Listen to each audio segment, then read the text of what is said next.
and Mr. Sampath were held up because they had lunch together with the king. That's why they were delayed. And in view of the fact it's already delayed, I request all the speakers to speak not more than 6 to 7 minutes.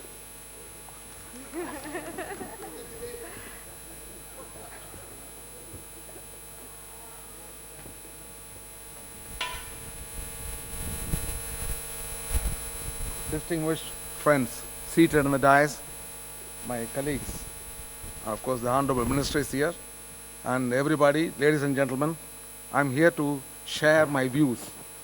These days, nobody need to give a big speech, as everybody understand they can source the information much more than the speakers.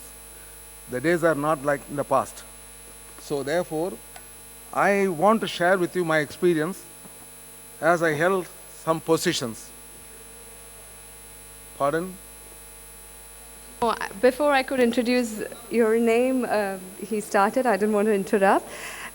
Thank you, sir, for really swiftly starting without further ado. Mr. R. Veeramani. Mr. R. Veeramani is a senior most exporter of granite in India. He is having an office for 86 countries. He is the #1 granite exporter from Tamil community. He is having an office in 86 countries. He is a topmost businessman, appointed by Government of India, Ministry of Commerce as a Special Council Chairman recently. This is his credit. He is one of the finest gentlemen supporting this movement. Well, thank you, Mr. Sampath. What you say, something is right and something is not right.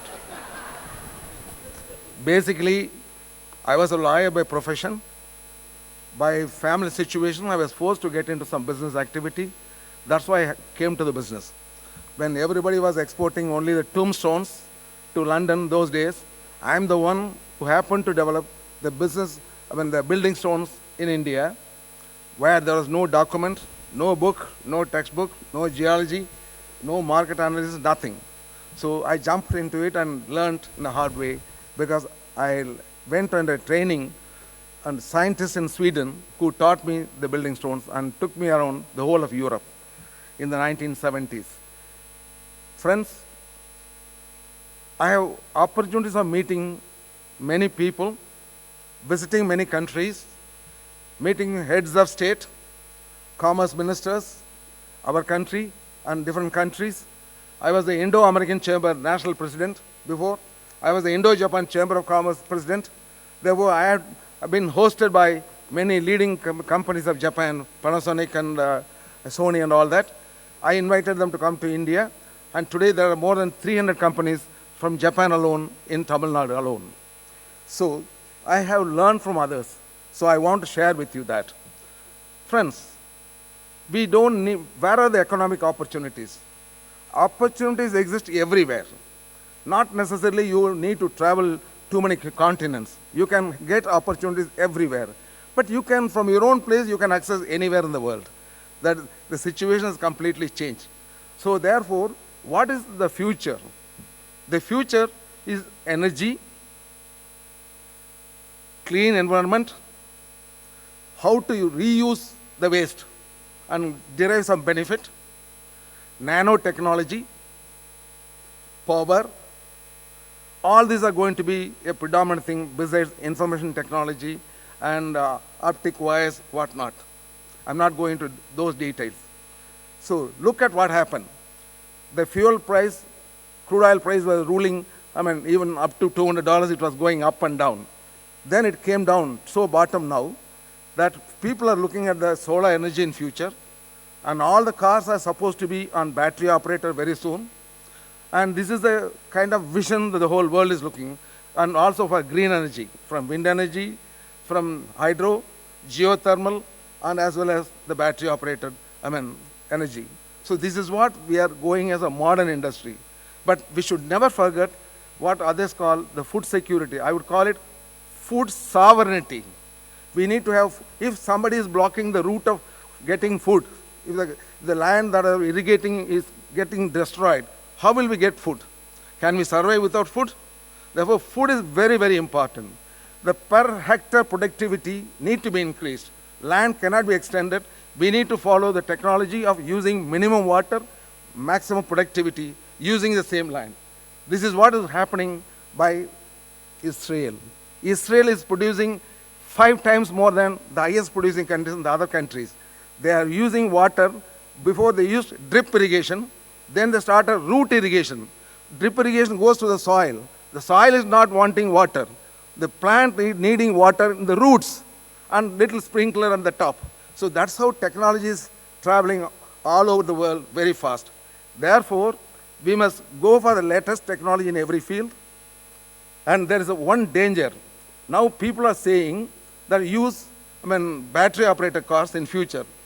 But there are 2 elements, iron, lithium, both are made into a battery.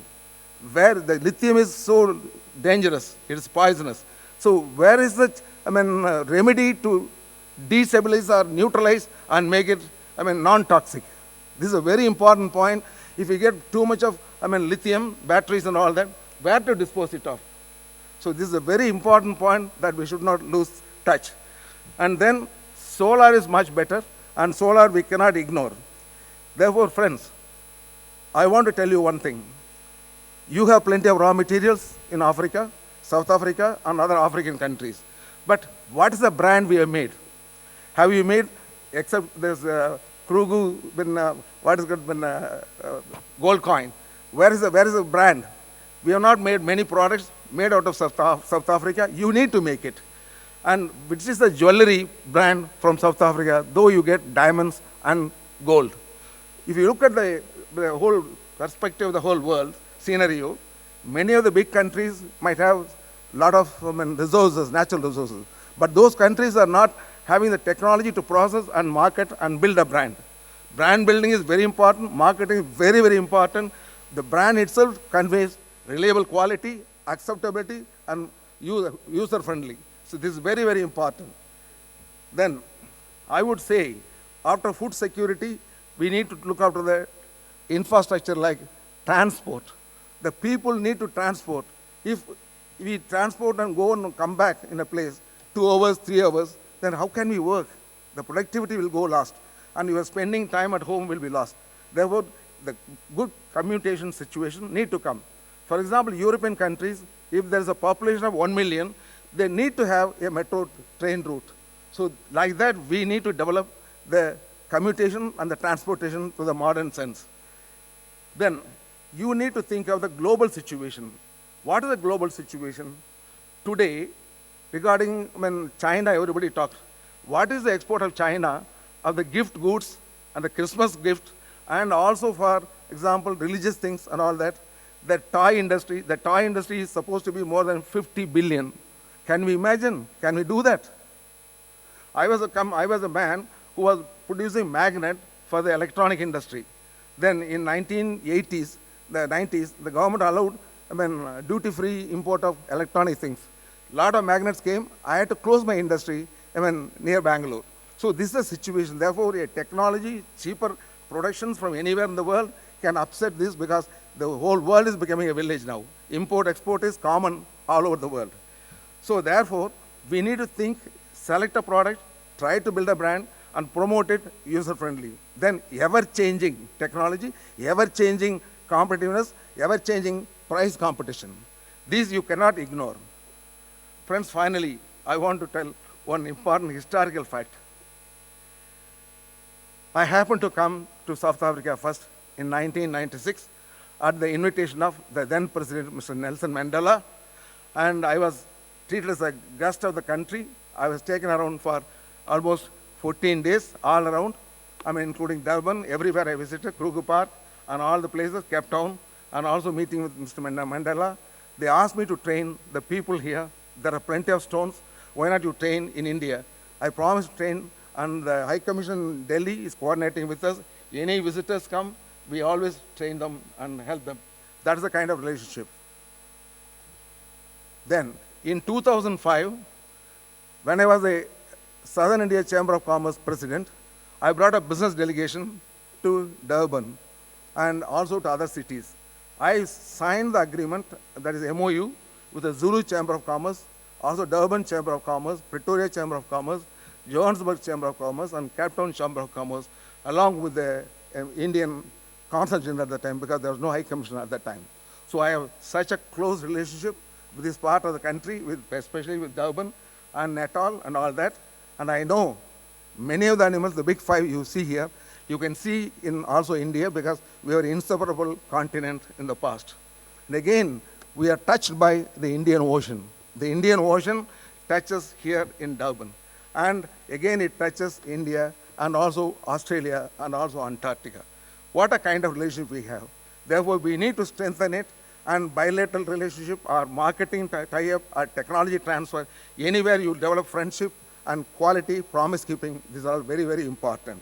And if there's anything you need to know from India, you can contact with Sambat or me, and surely I, on behalf of Capexil, which is exporting 16 products to the extent of about $20 billion, I can give you the input, output, and what are the opportunities in India, what are the opportunities here.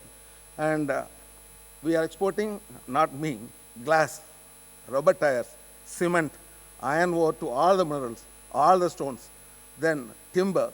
Like that, there are 16 group of products which are almost nearly about $20 billion is going. Therefore, we facilitate with the Commerce Ministry and the Government of India regarding the policies and to be competitive and play level playing field in the global scenario. Therefore, I feel proud that I'm an Indian, I'm a Tamilian, and for a few reasons. One, when Copernicus and Galileo were debating whether the sun is in the center or the earth is the center, which is moving what? When Copernicus said the sun is only moving and the earth is stationary, Galileo proved that it is only the solar system, sun is stationary, and all other 9 planets are moving around, 8 planets are moving around, for which he was executed and all that. That's the story. But scientifically, 550 years only we know the solar system, but the whole world. But did India know only 500 years before? For thousands of years we have the 9 planets. In Tanjavur, for every planet we have a temple. In every temple we have a 9-planet corner, Navagraha corner. என்ன நாமெல்லாம் pattern பண்ணல, நம்ம வந்து copyright பண்ணல, அதனால everybody is claiming patent copyright. So அதே மாதிரி metallurgy, we are the number 1. The whole world wanted to go to India, and that is how Vasco da Gama came to Cape Good Hope, and he had a touchdown also here before coming safely to India. So we have a strong connectivity. This is a small, limited speech only I can make it. Therefore, I appeal to you, do something. Make everybody think ahead, think of the future, and think of the China factor. Can you compete with China? That's the more important point. And I wish you all the best. Thank you very much.